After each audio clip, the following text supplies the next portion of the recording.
আসসালামু আলাইকুম। আশা করছি আপনারা সবাই আজকে অনেক ভালো আছেন। আমিও আলহামদুলিল্লাহ অনেক ভালো আছি। আসলে এই কয়দিন আমাদের উপর যা গিয়েছে সেটা শুধুমাত্র আমরাই জানি, তাই না? মহান আল্লাহ তাআলার অশেষ রহমতে আপনাদের সকলের দোয়ায় আমি আবারও একটা নতুন ভিডিও নিয়ে আপনাদের মাঝে হাজির হলাম। তবে আজকের ভিডিওটা কোনো রান্নাবান্না বা সাধারণ ব্লগ নয়। এটি হচ্ছে আমাদের বিজয়ের ব্লগ, অর্থাৎ স্বাধীনতার ব্লগ। আমরা নতুন করে দেশ স্বাধীন করেছি। দেশ স্বাধীন হয়েছে আবারও নতুন করে। আমাদের দেশটা দুইবার স্বাধীন হলো। অনেক কষ্ট করেছে আমাদের ছাত্ররা। আমরা কিছুই করতে পারিনি। সামান্য হয়তো বা কয়েকদিন আমি ছিলাম, একটু সাহায্য সহযোগিতা হয়তো বা করতে পেরেছি। আসলে জীবনটাই মনে হয় এমন, তাই না?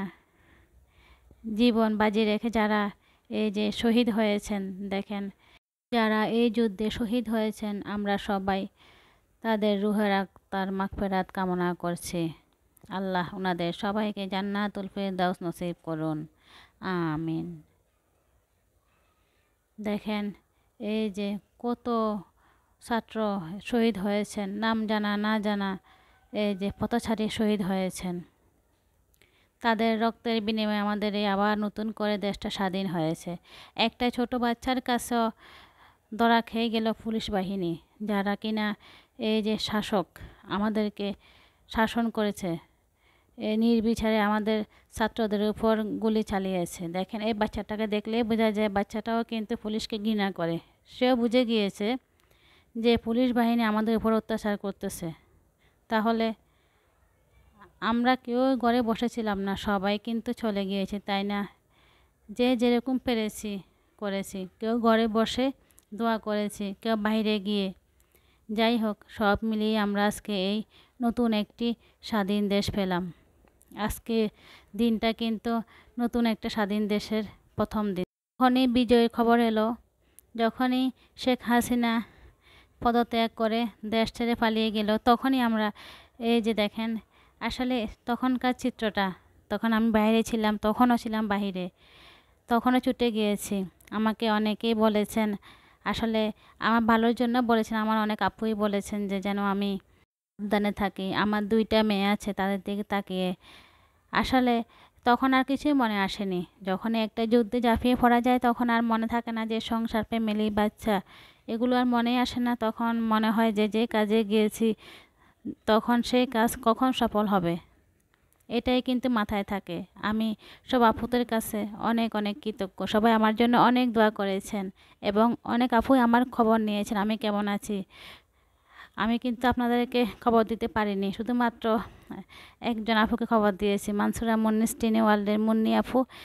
ওনাকে বলেছি আমি রাতে বাসায় থাকি, দিনে চলে যাই বাহিরে, এই যে সাহায্য সহযোগিতা করার জন্য।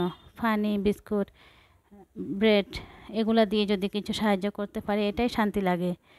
যাই হোক, আমার এটা কিছুই না। যারা এই যে রক্তের বিনিময়ে, এত পরিশ্রমের বিনিময়ে, খাওয়া নেই, দাওয়া নেই, গোসল নেই, প্রাকৃতিক যে কাজগুলো ওগুলো নেই, সব ছেড়ে দিয়ে এই যে দেশ স্বাধীন করেছেন, সবার কাছে আমরা সারা জীবন ঋণী এবং কৃতজ্ঞ। এই স্বাধীনতা দেখেন সবার জন্য।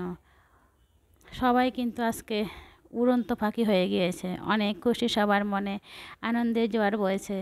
ঈদ আসলে কখনো এরকম দেখিনি।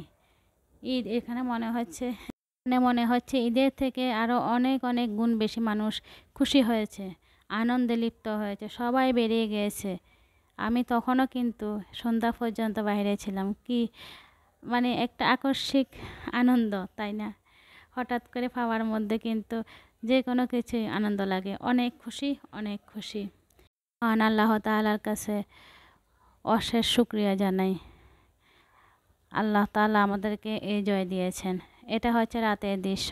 সেনাবাহিনীরা এই যে দেখেন সবগুলো ছবি, ওনাদের এই যে শেখ মুজিবুর রহমানের ছবি, তারপরে এই যে শেখ হাসিনার ছবিগুলো নামিয়ে ফেলতেছেন এবং নামিয়ে ফেলে নিচে ফেলেও দিয়েছেন, কয়েকজন ভেঙে ফেলেছেন, ওনাদের উপর পা দিয়েছেন। তাহলে দেখেন ওনারা আগে অনেক সম্মানিত ছিলেন আর এখন পায়ের নিচে। একেই বলে আজ রাজা কাল ফকির। আসলে কখন যে কার কী হয় কেউই জানে না।